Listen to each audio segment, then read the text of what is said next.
Okay, we are on Module 6 of the IT Fundamentals class. And in this module, we're going to be talking a lot about hardware and peripherals and how the peripherals connect to the computer.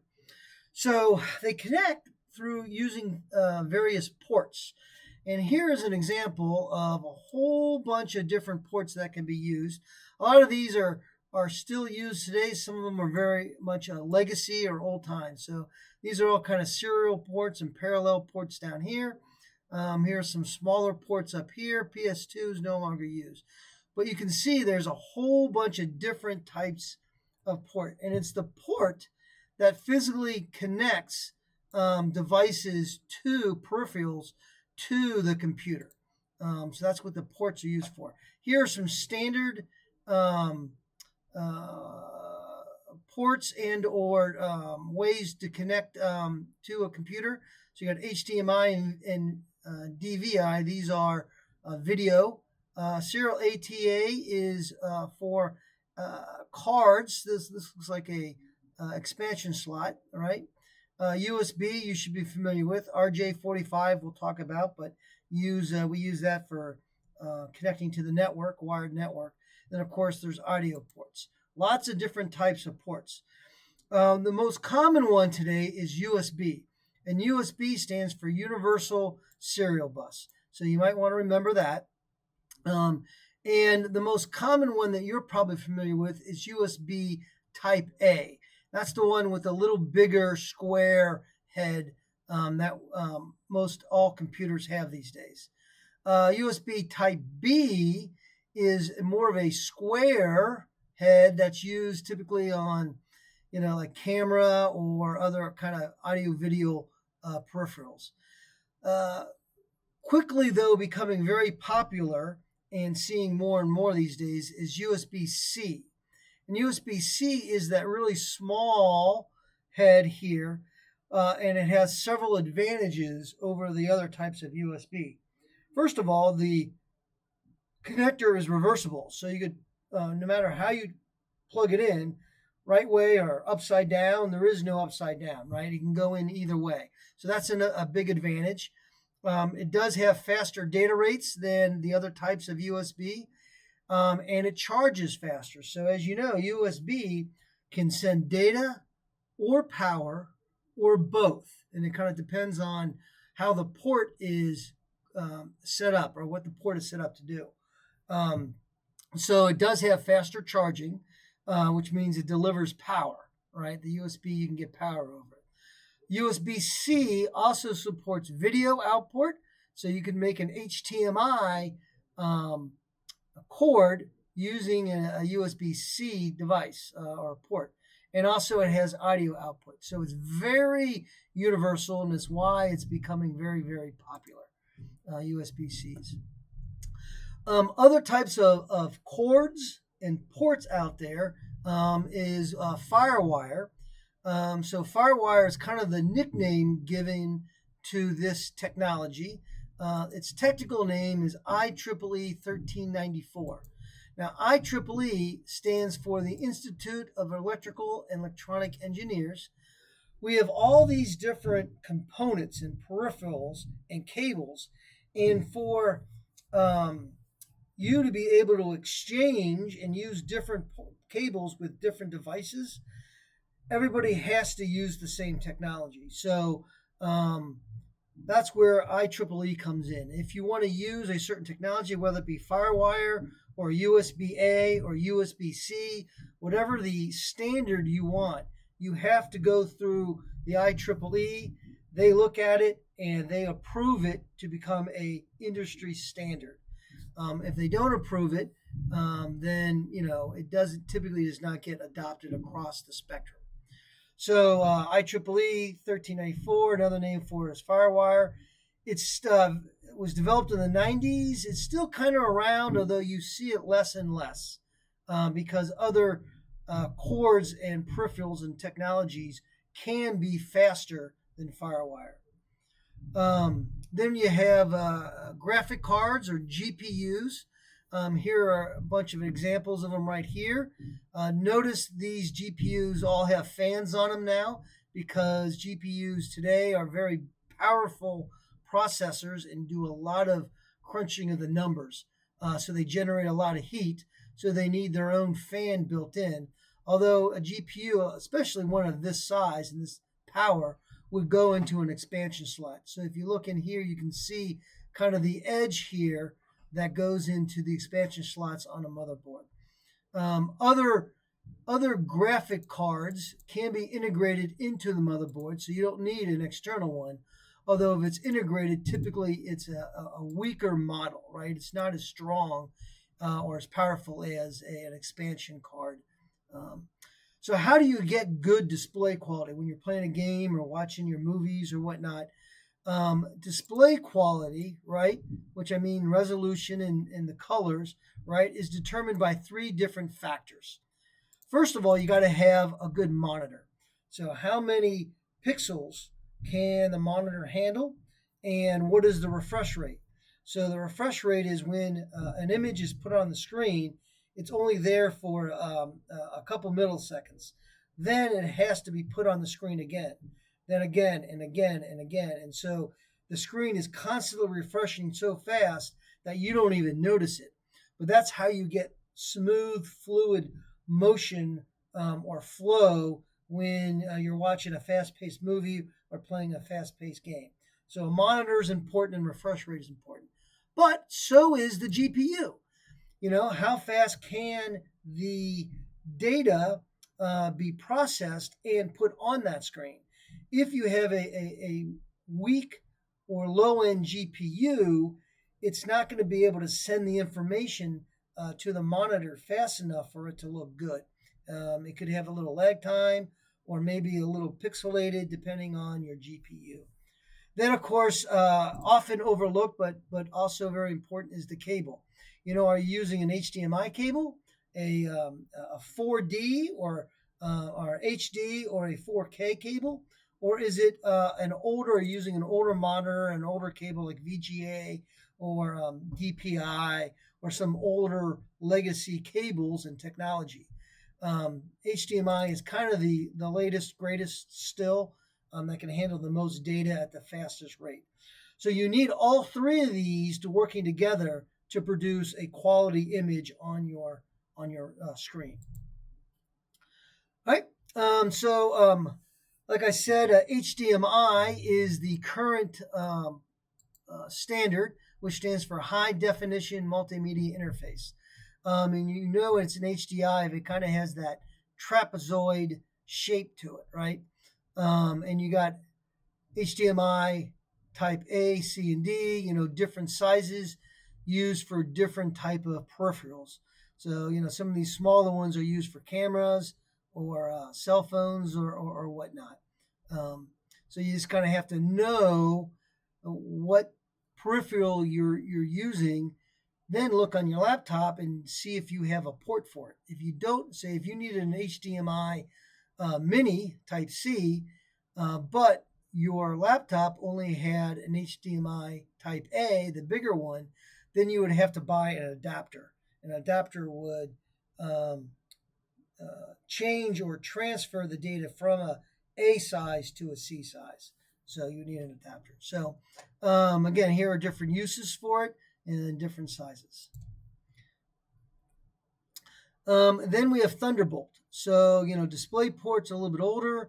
Thunderbolt is still around today. They're up to, at the timing of this video, we're on Thunderbolt version 5. And it was developed by Apple along with Intel, you know, a decade or two ago. It is extremely fast, right? So it's really good technology, extremely fast connection. You can use USB type C connections, right? Which we just got done talking about. It's very versatile. Thunderbolt's very versatile, so you can use it with multiple peripherals. And when I say multiple peripherals, that could be using different USB-C ports, or and maybe it's daisy chained together. And what daisy chain means is one peripheral is connected to the next. So my example in this little video, on this little image here, is power strips. So I've got 4 power strips here. One power strip is connected to the wall socket. Then if you notice, so this one, say, is connected to the wall. And then this power strip is connected to this power strip. This power strip is connected to this one. And this one's connected to that one. So they all get power from each other, even though, and they all are drawing power from the one outlet on the wall because they're all connected together. That's what we mean by daisy chain. Thunderbolt is also backwards compatible. So I said we are on Thunderbolt version 5 now. If you happen to have a device or a peripheral or a laptop that was made for, say, Thunderbolt 3 or 4, it will still work with the older versions of the technology. It's backwards. It's compatible with technology that's legacy or going backwards. And then, of course, as we said, it supports up to 10K resolution. So most things right now are high def or 4K, but we are moving towards 8K being more standard as far as resolution goes. So again, make sure you remember and know all those things. You will see that on the test. Okay. Here are different versions of the DVI technology. So here are examples of different types of ports. The ones with the holes are called female. The ones with the pins are called male. So the male port goes into the female port. And I will let you figure out why we call those male and female. You will not have, and it looks different than the HDMI, right? Notice here, one side is rounded, right? And the other side is a little more square. So you don't have to memorize what this shape looks like, but just know that DVI is an older, it's an optional technology similar to HDMI. Okay. Then we have like really old monitors. You rarely see these anymore, but it's part of the legacy, and part of this class is talking about the history, giving you some background knowledge. So these old monitors, we call them CRT monitors, which stand for catheter ray tube. And a catheter ray tube is a huge, you can think of it as a giant light bulb, kind of shaped like a V or a funnel, where it's small in the back and it's large up front, and it shoots out electrons on the screen to make an image. And the cable for VGA, or these pins, right? So this is a 15-pin VGA cable. So you'll still see those around, like I said, but not very often anymore. It's a very old technology. Here we have different type of input devices, and these are the keyboards and mouse, and they look a little weird to you. That is because they are ergonomical. So when we say ergonomics or ergonomical, that means the device is designed to fit the structure of the human body more naturally. So sometimes you have a chair and it's got that little lumbar support in the lower back area of the chair. That would be an ergonomic chair. And these weird shapes are supposed to fit your hand more comfortably. And so that's why those are. But again, obviously keyboards, mouse are considered input. These are all other type of input devices. And we've talked about this at the beginning of the semester, where a computer system has input, process, storage, and output. And sometimes the device can be both. So like a touch screen is on a monitor. The touch screen would be an input device, but the monitor part would be an output device. Processes, that's either a CPU or a GPU typically. So that's crunching the numbers. And then storage is any type of memory. So you got, your traditional hard drive with the spinning platter. You got a solid state hard drive. RAM memory, even though it's temporary memory and volatile, it's still storage. You're still storing data on there. Same with ROM. ROM memory is storage, even though you can, you can flash the ROM and change it, and it's considered firmware. It's considered also storage because it's a form of memory. So just kind of keep in mind of the different types of peripherals that are used in a computer system. When you're configuring a device, right, first you have to connect the device to the machine. Then you have to install a driver. If it's plug and play, the driver will be downloaded automatically. If it's not plug and play, then you might have to go to the internet, find the driver, and install it manually. Then once you are done installing the driver, then you can go into settings and configure that peripheral however you want. And so a lot of peripherals use Bluetooth. You should be familiar with that, right? With your earbuds or other devices, a wireless speaker maybe connects through Bluetooth. We considered a Bluetooth as part of a personal area network or a PAN. So a personal area network is a type of network that works only in very small areas, right? So about 10 meters. You've all put your phone down and you've walked away. Then at some point you start to lose connectivity after about 10 meters of it. So that would be considered a personal area network. And it's got good transfer speeds for, video or audio, email, just kind of lower end kind of draws on data transfer rates. But Bluetooth is getting better every day. And it must be paired, obviously. Let's see. Then we have a couple other type of technologies, and there's two separate type of technologies on this screen. They're somewhat similar in the fact that they're both wireless, and they both have very short ranges. Their uses, though, are very different. So let's talk about RFID first. RFID stands for Radio Frequency ID, and this is what is on your St. Xavier badge. When you swipe to get into the school or swipe to get in to a room, it sends out a little signal, a little wireless signal to the box next to the door saying, "Hi, I'm a St. Xavier student, let me in."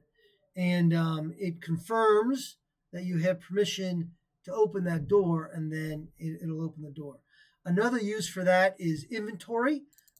So say at a grocery store, you can take little RFID kind of stickers and you can put them on different like cans of beans or boxes of cereal or whatever the product is. Then when you push your cart through the checkout, instead of having the can having to scan the can, the RFID chip sends out a little signal that says, "Hi, I'm a can of beans. I cost $1.39." So just like it does when it swipes to get into a room, "Hi, I'm a St. Xavier student, let me in." It could be saying, "Hi, I'm a can of beans," or whatever it is you want it to say. So that's what an RFID chip does. The similar but very different technology is called near field communications, or NFC. And this also is sends out a small wireless signal that goes only a few inches, right? It's even a lesser range than an RFID.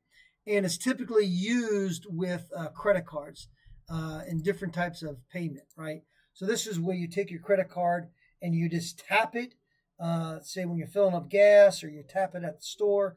That uses near field communication or NFC technology for financial purposes. It has a little more security built into it also. So two different technologies, some similarities, but certainly used for different purposes.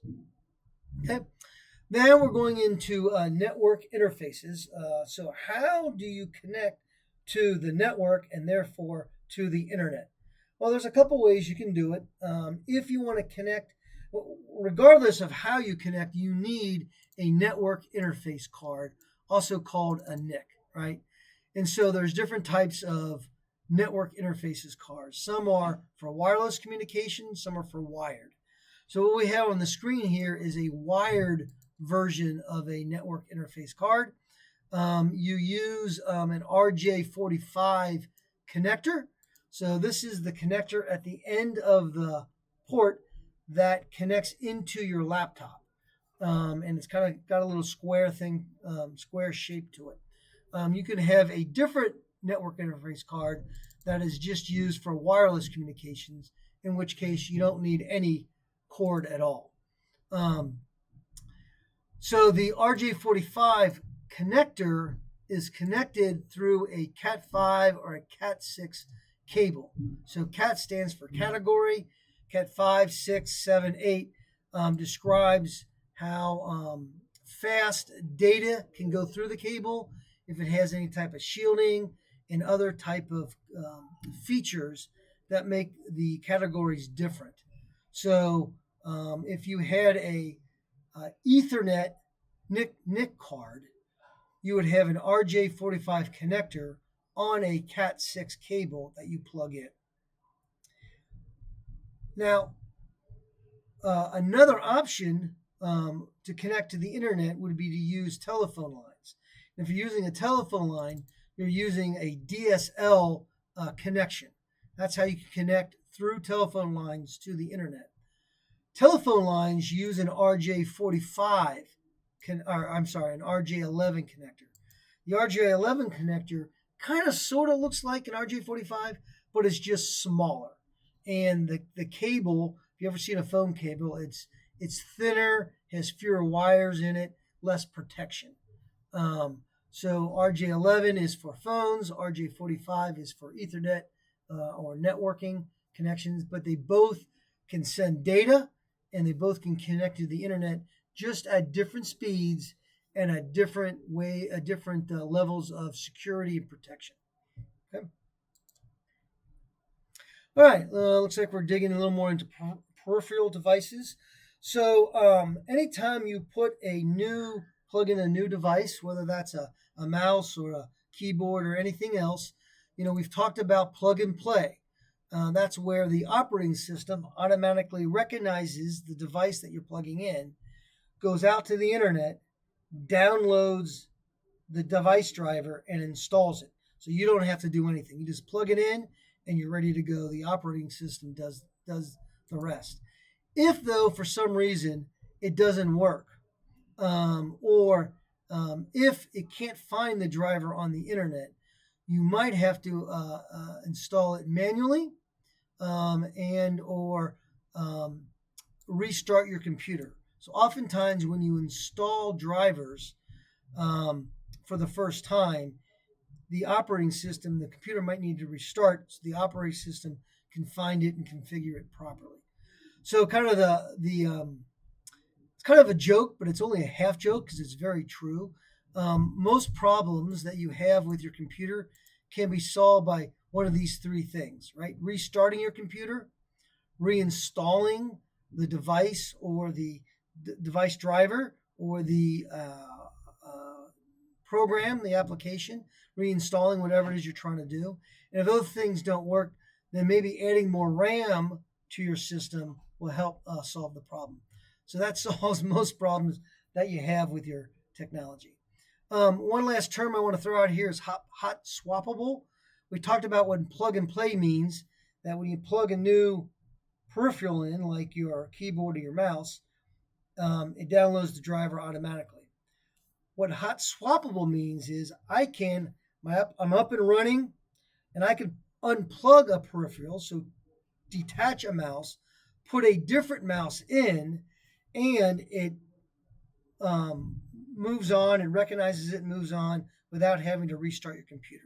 So a hot swappable device means you can take it, plug it in and unplug it while your computer is still going on without having to restart. So that's kind of similar plug and play, but a slightly different definition. All right, so now that we have our devices installed, we want to change the settings, right? Maybe we have to update a driver or make other changes to it. So what I want you to do is you could do it while I'm explaining, or you can pause the video here after I show you. But I want you to, on your computer, go open up your control panel. And if you're doing this at school, you're not going to be able to do it because on the school desktops, we lock you down. You have to do this on your personal device, your personal laptop, where you are the administrator. So if you go to control panel and open up device manager, you can see a list of all the different devices. So here I am in control panel. Here's device manager. If I click on that, then here's a list of all the hardware and all the different peripherals and components I have installed on the computer. So if I want to see what my network adapter is, here I can see this is my wireless network adapter or wireless NIC card. Here's my Bluetooth NIC card. Here is my Ethernet, where if I wanted to plug in a wire, right? So I have, three, it looks like more than three, but three different network adapters depending on how I want to connect to the network or the internet. Or again, with Bluetooth, just a personal device. You can take some time and go through the different, components and look at kind of your different options there. If you need to, say, install update your device driver. So like here under cameras, here's a camera. I'm going to right click on it and choose properties. Here are the properties for this device driver. We can go in, or the properties for the camera, go in and look at the different details and vent. Here's the device driver. Here's my device driver details. The update device driver for me right now is dimmed because I'm on a school laptop and they've locked us out. So if I needed to update a driver, I have to go to the IT desk. If you're on your laptop and you're the admin, you should be able to. This should be bold. And this is where you go and you manually install a device driver. So again, pause the video, spend a few minutes kind of just checking out some things. Don't make any changes, guys. You could screw up your system depending on what you do. But look at the different options and ways you configure different hardware devices. All right, let's move on. So how do you configure a device that's not attached to your laptop or your computer? Devices like routers, right? That or wireless access points, right? They don't have a screen. They don't have any buttons. They just have some ports. Well, in order to configure a device like that, a router, a wireless access point, and whatnot, they all have their own IP addresses. And each IP address is recognized on the internet. And so you can go to a browser, type in the IP address for that particular device, that router, and then it'll pull up an on-screen online web page that allows you to make changes to the settings in the configuration. So that's how you kind of configured a device that doesn't have a window and is not connected to your computer. You use your browser, type in the IP address, and then configure it that way. So here are a couple types of monitors. The first one at the top is, again, that really old one we talked about earlier. It's a CRT monitor. And back then, right, CRT monitors only had 216 colors that it could use on the screen. It's an older technology. So, it would have some color to it, but not a lot of depth or deep colors. The pictures didn't look great because they only had 216 different possible colors that could be displayed on the screen. Today, on modern screens, they're all flat, right? Flat screens and touch screens. They have millions of colors, right? Because of the way the technology works. And so, monitors can be LCD and or LED.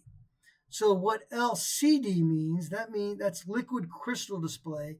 If you touch your screen, you can kind of see the imprint of your thumb, and it changes the color around where you're pushing in, or you're giving it pressure. That's because behind that thin layer of plastic is a gel. It's a liquid gel. And by sending out signals from the back, it could change the color of each little pixel in that gel. So pretty much all flat screens are liquid crystal display. Some monitors are powered by LED. And LED stands for light emitting diode. And that's a technology that uses certain electrons to send certain signals that gives the screen better color, better contrast. LED screens look better in bright rooms than, say, an LCD. So all modern computers are LCD, but all monitors are not necessarily LED. You might have heard of OLED. The O stands for organic light emitting diode, and OLED screens are very, very thin. If you see the phones out there that can fold, right, with a foldable screen, they use OLED technology to do that. So yeah, you just kind of find something that that works best for you in your situation. Then we're talking about projectors. So projector is an external device that you connect your computer, and then you project whatever is on your screen through the projector onto a wall, right? So instead of having to have a 55-inch TV in your house, you can just have a blank wall and project what's on your screen onto that wall using one of these portable projectors. And they keep getting smaller and more powerful every year, and they're coming down in price. But the negative side of projectors is they don't do well in bright rooms, right? Because it's kind of a movie, right? So the colors aren't as deep and the contrast is not as good, but gives you a nice big picture in a relatively cheap manner. So those are projectors. So when we talk about screen resolution, what does that mean? Well, screen resolution is a reference to the number of pixels on a display, and it looks like this.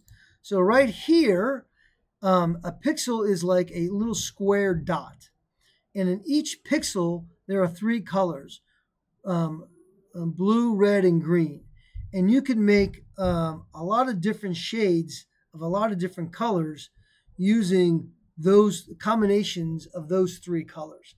So by making blue stronger and red weaker and no green, right, you make a certain color.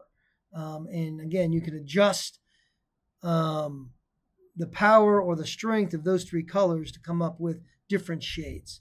So that's how each one works. Then we're talking about that's how each pixel works and creates color.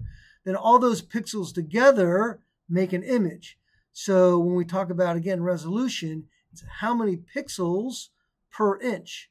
The more pixels you can squeeze in an inch, the more clear or vibrant that image will be. And today, if you look at this, we have standard definition, which it's still around, but it's being used less and less. I would say high definition is more common today, and you can see the number of pixels used in a high definition. Then you've got 4K quality, which is becoming very popular, and then soon we're going to 8K will become more and more common. You'll see the 8K more as other peripherals and processors get stronger. We can use higher number of pixels. So you can see the number of pixels used in each one of these displays. So that is when we talk about resolution, that's what we mean by those terms, right? Okay. And then if we talk about speakers here, typically most sound cards are integrated into the motherboard these days. for the most things we're listening to, most movies or whatnot, what's integrated into a motherboard works fine. If you're in music or you're a professional musician, you're mixing music and you have very sensitive ears, you might want a higher grade sound card that you can plug into an expansion slot on your computer. And you can see each color represents different types of inputs and outputs and whatnot. I just want to kind of point out this lime green color here. This is what, when you're plugging in your headphones, that's what you should be looking for, is that green or lime color. If you look down here really close, it's got the arrow pointing out, meaning it's an output, versus blue, it's got the arrow pointing in, so that could be maybe a microphone, although it looks like the pink here is for microphone also, right? So that's what the different colors mean and then what they represent.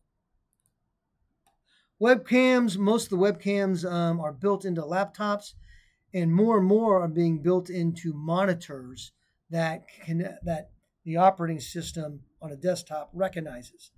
You always have to be careful that, one ways people can hack is,